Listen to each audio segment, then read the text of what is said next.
Fellows, thank you, and may God bless you once again for joining me on Africa, my Heritage TV. This, as usual, is your boy and your host, Kwame, the African Child. Please, if this is your first time joining this platform, don't forget to subscribe to become part of Africa, my Heritage TV. And please, after subscribing, kindly also hit on the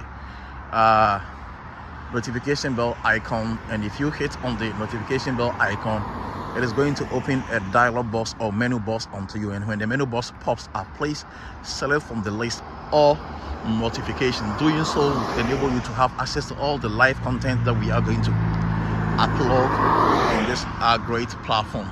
Please, and this same video that you may be watching, also you are going to see a like button. If you think the content of this video is good, if you think the content of this video is entertaining, it's educating you, and it's keeping you informed, kindly like the video to also trigger the YouTube algorithm in promoting this particular video further.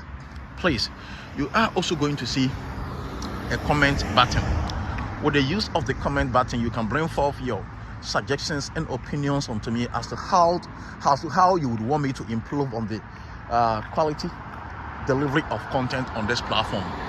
Knowing the mind of my cherished viewers and subscribers will enable me to also assess myself to know whether I'm doing a good job or bad job. Because mind you, I'm purposely here to place my cherished viewers and subscribers. All the videos that we are going to upload on this platform is not meant to be watched by us. They are meant to be watched by our cherished viewers and subscribers. So we are discouraging an instance or situations whereby after watching our video you felt it was a waste of time, you felt it was a waste of your expensive data, you felt it was a waste of your productive hours, so you showed your dislike and displeasure to the video. So in preventing such an awful experience or incident from happening to you or me is the reason why I'm begging and pleading on your greater behalf with the greatest of respect to you to allow your comments and suggestions to come to me to enable me to improve on anything I am going to upload on this platform.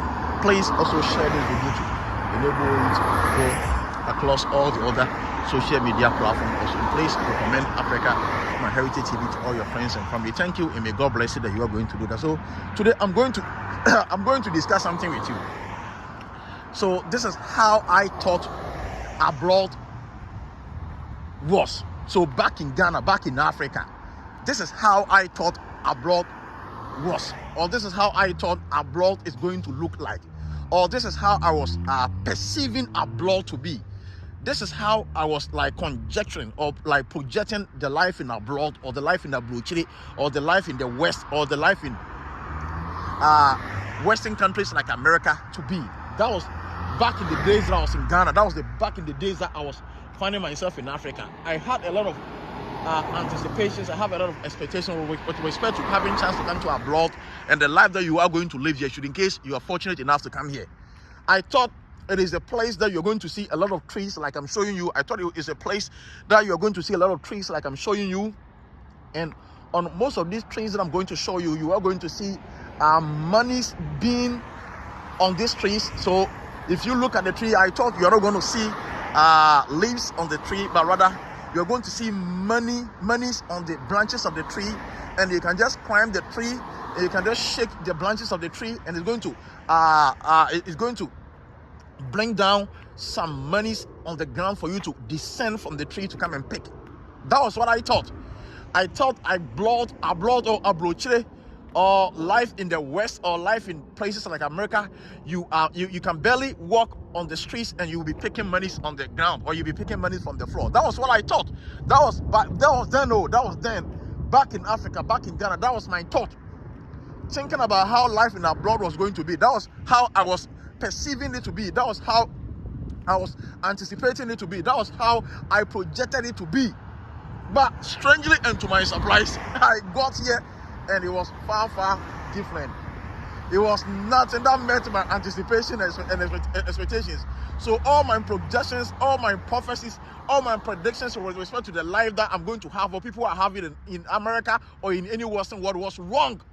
Because today I'm no more sitting in Africa. I'm no more sitting in Ghana and be dreaming about abroad and be dreaming about Chile and be dreaming about our life in a place like America and how sweet, how beautiful, how amazing, how awesome that life was going to be.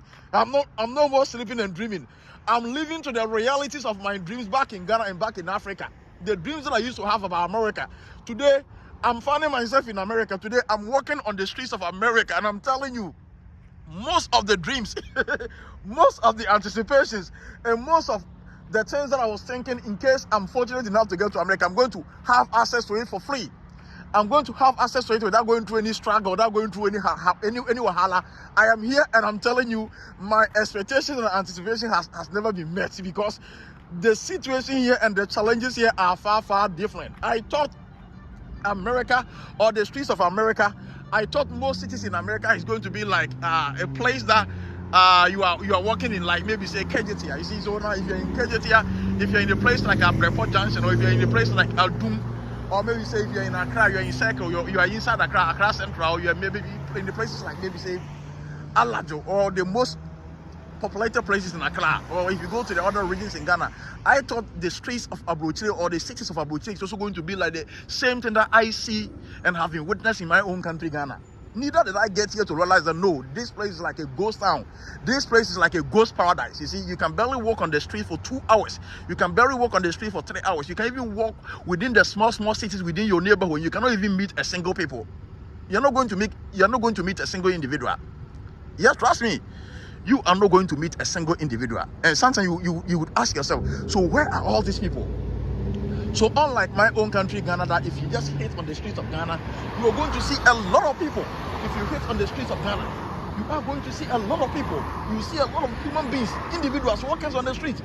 Sometimes back in Africa, in most of our major roads, we don't even have the sidewalk. So sometimes you see people walking with their cars on the same roads that the cars are supposed to be, on the same lanes that has been specifically designated for the cars or vehicles. You will see human beings struggling with their cars to be on these same lanes because we don't have sidewalk on most of the African roads. So I thought, like, the way people are populated on the streets of Africa, the way people are populated on the major areas or on the major markets in Africa, I thought that was the same thing that abroad was going to be. That was back in Ghana or back in Africa. That was my mindset, how I thought and perceived abroad to be. But I got here and I'm surprised. I'm totally shocked. I'm totally taken aback, because life here is far, far different. Life here is nothing that I've ever seen before. Life here is nothing that I would have even believed if I was told, or if I was told that this is how it is back in Africa. I wouldn't have even believed it. Let me be frank with you. Back in Africa, back in my own country, Ghana, if I was educated that this is how life in abroad is, I would have challenged that person. And I would have even called that person a liar, that person is a hypocrite, he's ungrateful, he doesn't want many people to come to Africa. That's the reason why he just want to use this incident or this scenario to discourage most of us. But today, I'm telling you, I'm finding myself in America. And as I said, most of the things that I used to have, they are far, far different. They are far, far, far, far different.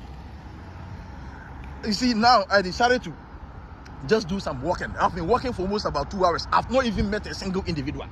I've been walking on the street of my city. I'm in the city of Federal Way.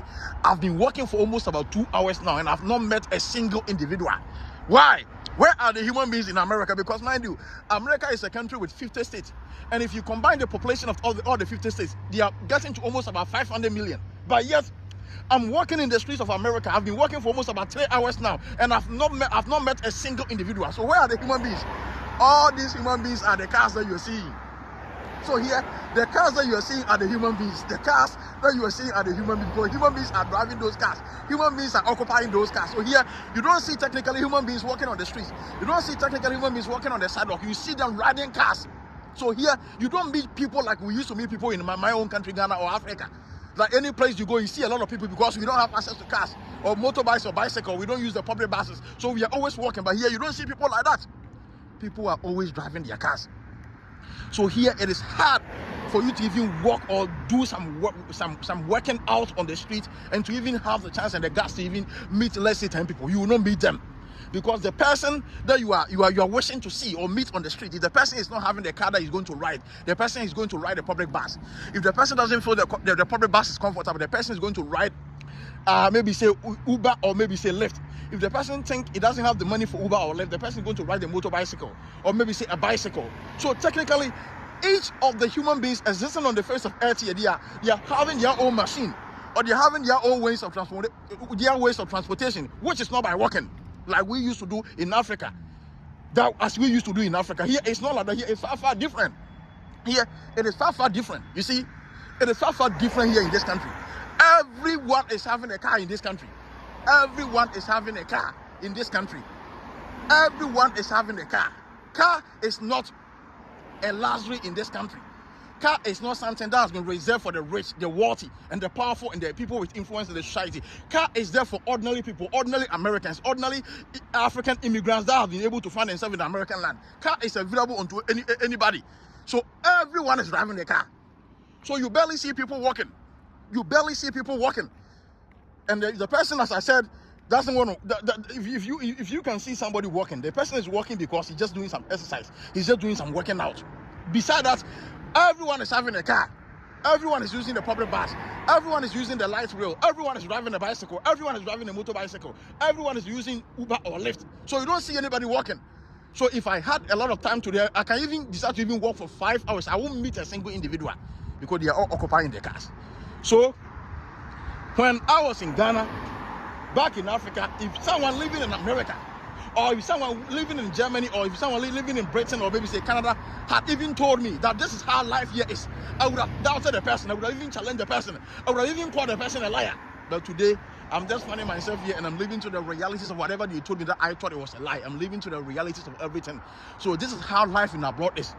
So despite it having a lot of jobs, opportunity for people that would want to work, despite the economy being flexible, despite this place being paradise, being heaven on earth, the other side of Abuja that makes life misery, that makes life miserable, that makes life lonely, that makes life uncomfortable, that makes life that promotes unhappiness on this land, that leads to depression and stress in this country is the fact that we don't have a social life here. We don't have the social life. We don't have that kind of interactive life that we used to have in Africa. We don't have the social gathering here. We don't have that chances to meet many people. We don't have that life here. So that is one aspect of Abuja that personally I don't like. You see, so if you are also preparing to come to Abuja, be fortunate enough that you are coming here to meet your father, your mother, your siblings, or maybe your colleagues at school, or maybe your family members, be it nuclear or extended. But besides it, if you are coming lonely, if you are coming as a single person, I'm trusting you. This is Abuja that you'll be coming to see. So I wouldn't take much of your time. I decided to just record this video to also help my channel viewers and subscribers who are also thinking and dreaming of coming to our blog so that they can also understand these realities before they even step their foot here. Thank you, and may God bless you. And please don't forget to subscribe to become part of Africa My Heritage TV. And please, after subscribing, kindly also hit on the notification bell icon to enable you to receive alerts on all new videos that we are going to upload on this great platform. And please use the share button under this video to also share this video to enable you to go to other social media platforms, to enable a lot of Africans that are wishing to come to America, wishing to come to Canada, wishing to go to all the Western world to also see and to understand the realities in Abuja before they even step their foot at this place. And please recommend Africa My Heritage TV to all your friends and family. Thank you, and may God bless you that you are going to do that. I'm much grateful to you. Please stay safe and be protected. I will see you again in the next recording. Thank you.